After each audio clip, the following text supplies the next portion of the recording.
El secreto del rabino de Vilna. El viento helado de Lituania silbaba entre los callejones empedrados de Vilna, arrastrando consigo el murmullo de las plegarias que escapaban de las sinagogas. Era el año de 1789 y en una modesta casa de madera, iluminada solo por el tembloroso resplandor de una lámpara de aceite, el rabino Ilaiche ben Shlomo Zalman estudiaba un pergamino desgastado por el tiempo. Sus dedos, delgados y manchados de tinta, trazaban las letras hebreas como si acariciaran un misterio vivo.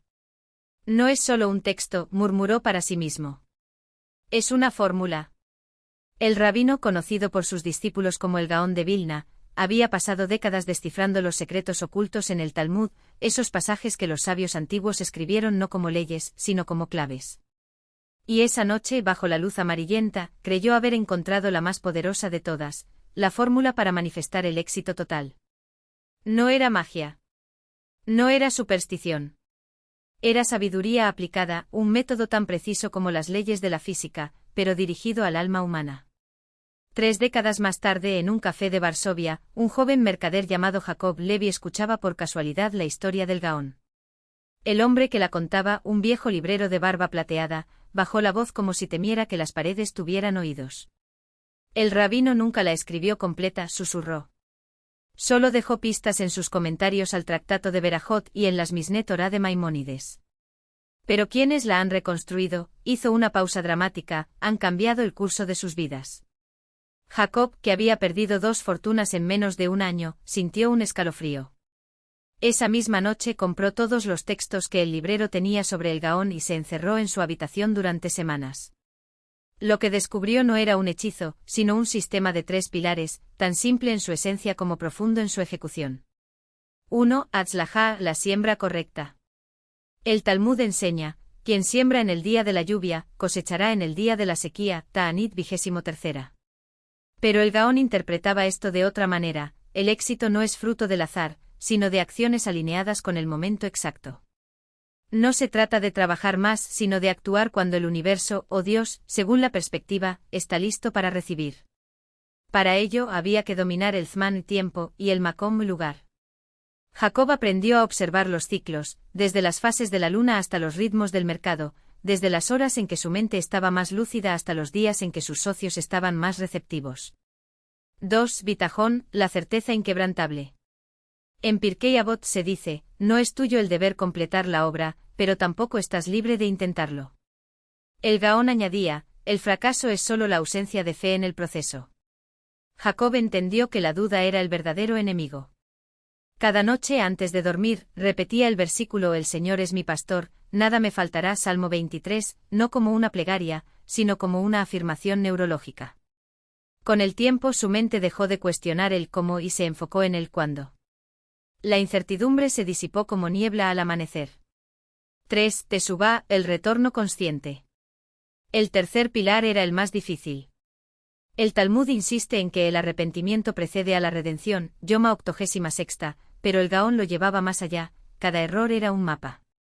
Jacob comenzó a llevar un Yeshbon Hanefesh, contabilidad del alma, un diario donde anotaba no solo sus pérdidas, sino qué pensamiento o acción las había atraído.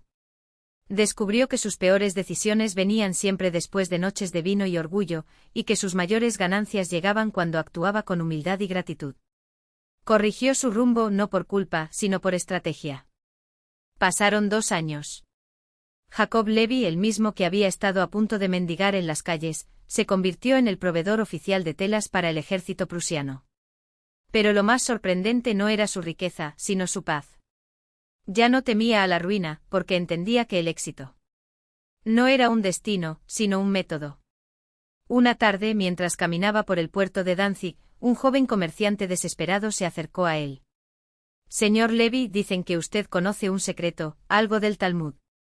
Jacob lo miró con una sonrisa cansada. No es un secreto, respondió. Es una fórmula. Pero solo funciona para quien está dispuesto a ver en lugar de solo mirar. Y con eso se alejó, dejando al joven con una pregunta que no había hecho, pero que ahora ardía en su mente: estoy listo para cambiar no solo mi suerte, sino mi manera de pensar. El viento llevó su respuesta. Como siempre, la había tenido frente a él todo el tiempo. El método de Jacob Levi. El joven comerciante Daniel Rosenberg, no logró dormir esa noche. Las palabras de Jacob Levy resonaban como un eco en su mente: solo funciona para quien está dispuesto a ver en lugar de solo mirar. Al amanecer, decidió que no esperaría a que la suerte lo favoreciera, iría tras ella con las herramientas que ya poseía. Su negocio, una pequeña tienda de especias en el puerto, languidecía. Los barcos llegaban cargados de pimienta, canela y azafrán, pero los comerciantes más poderosos acaparaban las mejores partidas antes de que él pudiera competir. Hasta entonces Daniel solo había visto la escasez, el poco capital, los contactos limitados, la indiferencia de los clientes. Pero esa mañana, al abrir los postigos de su tienda, intentó mirar de otra manera.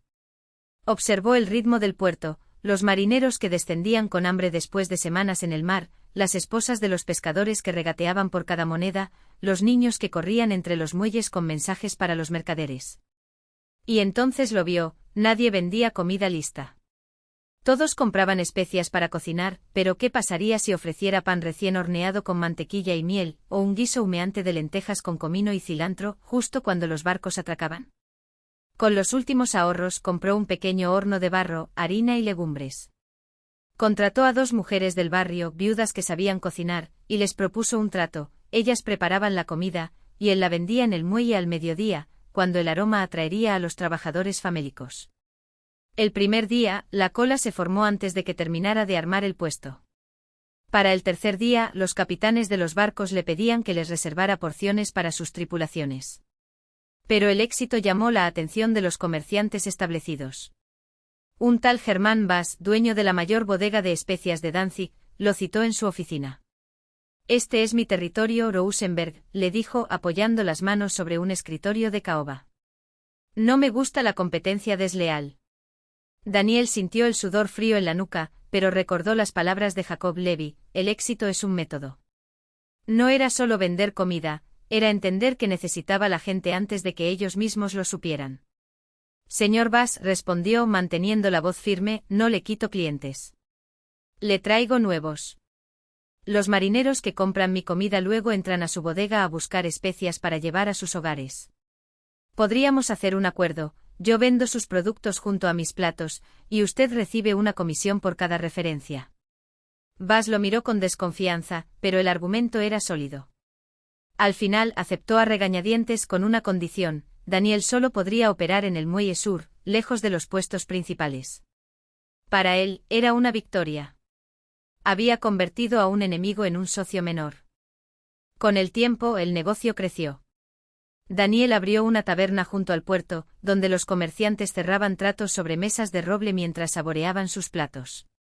Contrató a un contable, aprendió a leer los registros de aduana para anticipar que mercancías escasearían, y hasta envió cartas a su hermano en Ámsterdam para que le enviara cacao, un producto exótico que comenzaba a ganar popularidad entre la nobleza.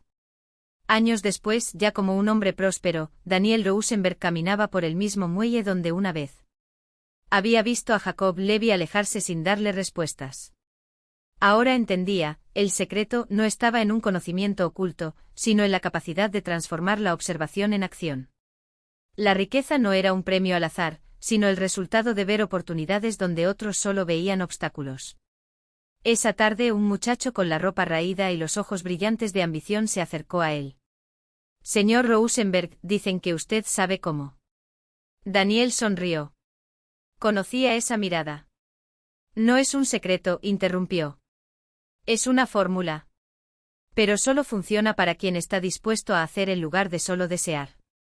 Y con eso se alejó, dejando que el viento llevara el resto.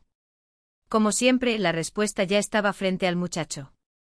Solo tenía que elegir verla.